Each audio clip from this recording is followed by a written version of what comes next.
Olá, eu espero que esse vídeo te encontre bem. Estamos aqui, eu, Cintia Esteves e Matheus Bueno, para o primeiro vídeo dessa nossa série de bate-bola de livros que a gente leu aí ao longo de 2023. Matheus, o livro que eu trouxe aqui é um livro que você me indicou, que é Quem é Você na Fila do Pão, que foi um livro que foi muito bacana para mim ao longo desse ano. E conta pra gente, qual é o livro que você trouxe para a gente discutir hoje? Oi, gente, tudo bem? Oi, Cíntia, tudo bem? O livro que eu trouxe aqui hoje para falar um pouquinho para vocês é o Personal Branding. Inclusive, esse livro foi uma indicação da própria Cíntia para mim. Um livro muito bom, né? Ele traz aí muitas lições, aborda um tema muito importante que é sobre a nossa marca pessoal e foi um dos livros aí que fez toda a diferença para mim aí no decorrer desse ano. Perfeito. Eu vou trazer, então, aqui algumas provocações, Matheus, e a gente vai fazendo esse bate-bola aí, que foi o que a gente propôs aqui nessa série de vídeo. Esse livro aqui, escrito pela Vivi Duarte, uma das coisas que ele pôs, e que, para mim, ele me doeu um pouco pelo fato de eu ser mulher, é o quê? Que a gente é criada para emprestar as nossas bonecas às nossas amigas e falar sim sempre que isso é solicitado. E aí eu faço uma transposição disso para o meio corporativo, que é onde a gente atua. Quando a gente é criança, e aí é mais enraizado isso nas meninas, mas os meninos também passam por isso, principalmente escolhem, o seu filho tem que dividir o brinquedo, tem que, né, compartilhar ali com o amigo. E tem coisas que a gente não quer compartilhar, ou que às vezes não é o momento ainda de compartilhar. E às vezes as pessoas vêm e falam, não, porque você tem que sempre estar dividindo tudo. E às vezes não é. Às vezes eu estou lendo um livro que eu não quero compartilhar ainda naquele momento que eu estou lendo, porque tem uma estratégia minha que eu preciso do fator surpresa. Então, assim, esse posicionamento dela de a gente não é obrigado e a gente precisa normalizar a questão de não falar sim para tudo e não compartilhar tudo que está fazendo, porque às vezes você está no meio de um projeto na empresa e se você compartilhar alguma coisa ali, às vezes a sua chance de sucesso, a sua chance de ter um diferencial ali, ela pode ser minada por alguém que vai usar essa informação de forma errada, de uma forma que não deveria ser o correto, até para surrupiar aí alguma coisa, algum crédito aí por uma ideia que é sua ainda. Então, isso me marcou muito, que é não falar sim para tudo e que a gente não tem que emprestar tudo. Às vezes a gente tem que saber o momento adequado e com quem a gente tem que emprestar. Você tem algum insight parecido com esse aí, ou algo que possa complementar isso que você leu aí em Personal Branding? Então, eu acredito que o principal ponto aqui desse livro, né, que ele traz, assim, a mensagem principal, né, que a sua marca é você, né? Você é o principal responsável pela sua marca, né? Não é a empresa, não é o seu gestor, não é a sua família, você é o responsável, né? Você tem que conhecer o seu valor. Você tem que saber quais são as suas habilidades, né? Quais são os seus pontos de melhoria, né? Não basta saber o que você faz. Você precisa saber o que você resolve, né? O que te diferencia dos outros. Então, esse ponto, eu acho que falando, né, sobre o que você falou aí da mensagem do seu livro, do meio corporativo, eu acho que esse ponto principal do livro Personal Brand, ele complementa muito nesse aspecto, né? Você é responsável, né? Então, o que te diferencia dos outros? E às vezes, falando essa questão do que você falou de compartilhar, às vezes essa questão, né, de você ter uma informação ali que não é a hora, saber a hora de compartilhar, né, o momento certo, isso te diferencia dos demais. Então, é um ponto muito importante ali. Muito bom. E você trazendo essa questão de saber onde você quer chegar, que tem aí no Personal Branding, eu chego a um outro ponto que desse livro me marcou bastante também, que é a gente calcular os riscos e ir para um projeto, ir para uma definição de marca pessoal com o pé na porta. A gente precisa saber exatamente o risco que a gente está calculando, até onde a gente pode ir nesse risco, porque eu não posso arriscar uma coisa que eu sei que eu vou colocar minha vida financeira numa situação complicada, que eu, né, vou passar uma necessidade, alguma coisa. Eu não posso colocar minha saúde mental em risco, mas a partir do momento que eu tenho um planejamento, eu tenho que ter o risco calculado, até onde eu posso ir, e quando eu for, eu tenho que ir com a faca nos dentes e o pé na porta, porque é a hora que realmente eu vou fazer a virada de chave da minha marca e que eu vou mostrar quem eu sou na fila do pão.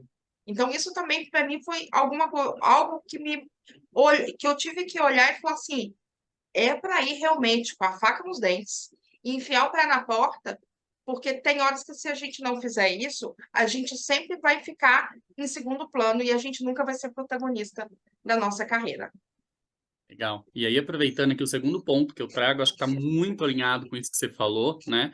De fazer esse cálculo dos riscos e tudo mais, que é um ponto aqui do livro que para mim é muito importante e a gente tem que sempre focar muito nisso, que é reconhecer seus pontos fracos, né? Para você saber aonde você quer chegar, para você chegar com a faca nos dentes, com o pé na porta, você tem que calcular, você tem que pôr ali, putz, o meu ponto fraco é isso daqui, né? Você tem que trabalhar, você tem que ir com isso muito bem embasado, porque se você ignora o seu ponto fraco, isso pode te atrapalhar ali nessa trajetória de chegar com o pé na porta. É um risco que você tem que calcular, você tem que ir com ele assim muito ciente dos seus pontos fracos também.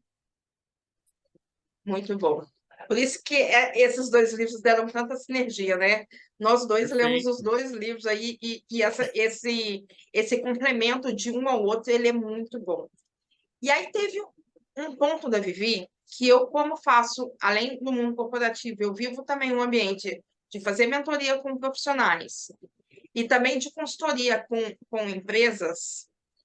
E às vezes é uma coisa que, principalmente nesse momento, eu saí de São Paulo, voltei para Minas, que a gente tem uma mentalidade diferente da mentalidade de São Paulo, e que quando eu li isso no livro, era algo que eu já estava experimentando em algumas situações, que é nem todo mundo quer escalar os seus negócios. E isso é muito mais comum no interior do que quando eu estava em São Paulo. Às vezes você chega num lugar e fala assim, poxa, aqui tem potencial para ampliar essa loja, para criar uma franquia, para criar filiais, para trazer novos produtos. Só que aquilo não é o desejo da pessoa. Então, ele contrapõe muito os dois passos anteriores que a gente tem, de ter uma estratégia, de saber a hora de se posicionar, de saber a hora de se vender, de calcular o risco, de chegar com o pé na porta. Mas existe uma parcela significativa da população que elas não querem estar ali escalando o negócio delas. E aí eu estou falando de negócios e também estou falando de carreira. Pode ser, e eu já passei por um momento desse na minha carreira que eu falo, olha, esse momento agora não é para tracionar carreira, não é para escalar. Esse momento eu preciso manter velocidade de cruzeiro. E eu falo que de tempos em tempos, esse balanço de faca nos dentes, de meter o pé na porta, ele tem que ser balanceado aí com um momento de velocidade cruzeiro, porque senão a nossa saúde mental ela vai embora, porque eu não consigo estar ali em alta performance o tempo todo, 100% do tempo. Eu preciso de um tempo de descanso, eu preciso de um tempo de lazer, eu preciso de um tempo para dedicar aos meus relacionamentos. Então, eu acho que esse foi o estômago do estômago que eu tomei desse livro. Existem pessoas que não querem escalar os seus negócios ou a sua carreira e tá tudo bem com isso. E é algo que eu tive que olhar e falar, não importa se o produto que eu estou oferecendo, ele é um produto para escalar a sua carreira. Se aquilo não está aderente, e se a pessoa não quer daquilo naquele momento, tá tudo bem. E aí eu acho que aproveitando esse último ponto que você trouxe aí, né? O último ponto aqui do personal branding que o Arthur Bender traz, que para mim acho que faz muito link com o que você faz, que você fala a gente tem que escolher algo que faça sentido, que nos dê prazer, né? Então, o que você fala de tracionar a carreira, o próprio negócio, isso vale porque muitas vezes as pessoas estão fazendo algo que tá ok, né? Mas não é realmente o que elas queriam fazer. Porque para ela fazer, impulsionar o próprio negócio, para ela poder impulsionar a própria carreira, muitas vezes ela vai ter que sair ali da zona de conforto, vai ter que ir nas facas nos dentes ali, e às vezes não é todo mundo que está disposto a fazer isso. Né? Então, muitas vezes, né, as pessoas sempre têm uma pergunta que é muito falada hoje em dia, né? Você é feliz fazendo o que você faz?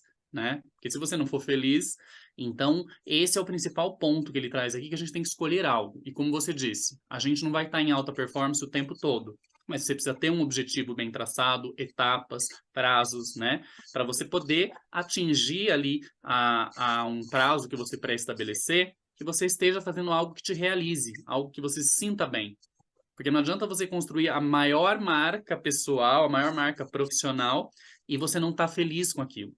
Então, isso para mim foi a principal assim mensagem final ali do principal ponto que eu trago é isso. Você é responsável pela sua marca, você tem que construir ela, mas você tem que construir ela de uma maneira que você consiga exercer feliz, né, com satisfação. Então, Perfeito. Ter isso para mim é orgulho. o desfecho. Muito bom. Então, gente, era isso que a gente tinha para trazer dessa dobradinha de livros aqui. Vou mostrar de novo o que eu li aqui. Quem é você na fila do pão? Matheus E trouxe aí aqui o para você o personal branding. personal branding. Perfeito. A gente volta daqui a alguns dias com mais uma dobradinha de livro, com mais leituras que se complementem aí, para te inspirar aí nesse 2024. Um beijo e até a próxima. Beijo, pessoal. Obrigado.